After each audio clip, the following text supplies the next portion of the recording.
یہ بات ہے قرآن کی۔ یہ کوئی قرآن نہیں ہے، یہ بس جھوٹی شاعری ہے، محمد کی شاعری۔ یہ بات ہے اس آگ کی جو لگائے گی ایک بیوی اپنے شوہر کے لیے۔ محمد کے درد سے مجھے سکون ملتا ہے۔ غلاموں، یہ کانٹے اس کے گھر کے سامنے بچھا دو۔ یہ کہانی ہے اس انسان کی جس نے رسول اللہ کو بھرے بازار میں رسوا کیا۔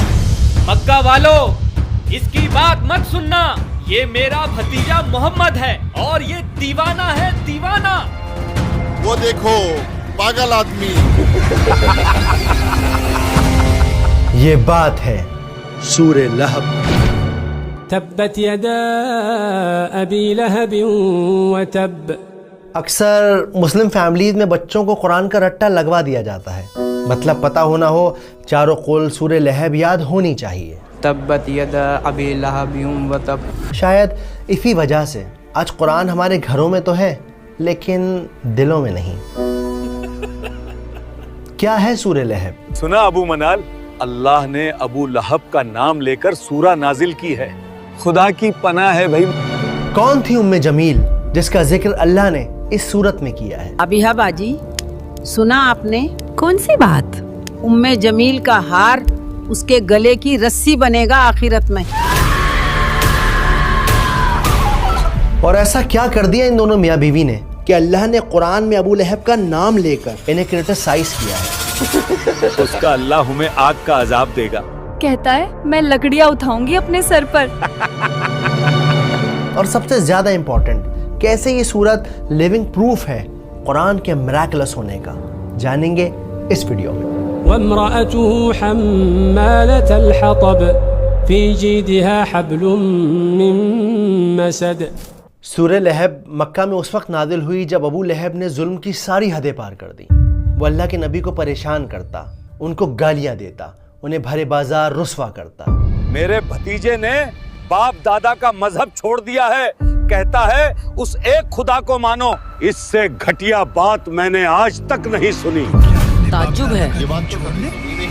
مگر اس سب کی شروعات اس صبح ہوئی جب سورج کی کرنیں مکہ کی زمین کو چوم رہی تھیں۔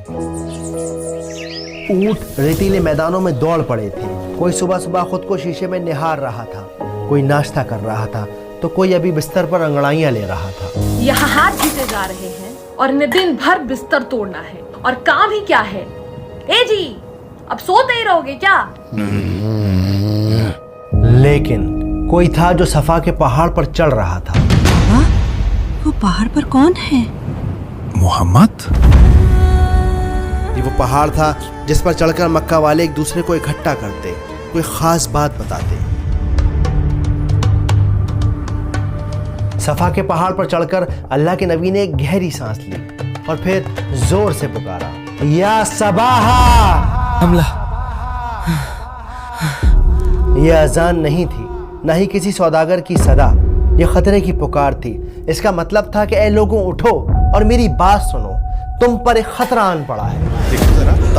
لگتا ہے کوئی مصیبت آئی ہے۔ لوگ اپنے گھروں سے، اپنی دکانوں سے، اپنی باتوں سے نکل پڑے، اور پھر جب سب لوگ صفا کے پہاڑ کے نیچے جمع ہو گئے تو اللہ کے نبی نے ان سب کو ایک نظر دیکھا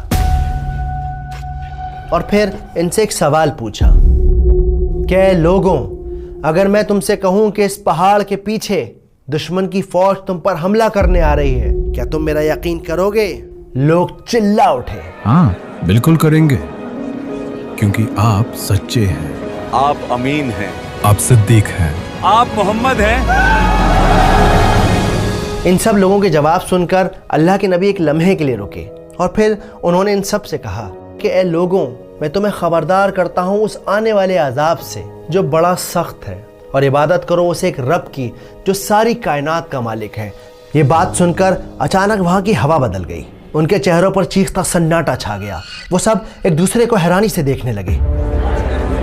یہ کیا کہہ رہے ہیں؟ تعجب ہے۔ یہ بات تو کیا اپنے باپ دادا کا دین چھوڑ دیں؟ اپنے خداؤں کو ناراض کر دیں۔ اور پھر ایک آدمی کھڑا ہوا، غصے اور نفرت سے بھرا ہوا، وہ چلایا، بھتیجے، تبا لکا علی ھذا جمعتنا۔ عربی کی اس عبارت کا مطلب تھا کہ ستیہ ناش ہو تیرا، ٹوٹ جائیں تیرے ہاتھ،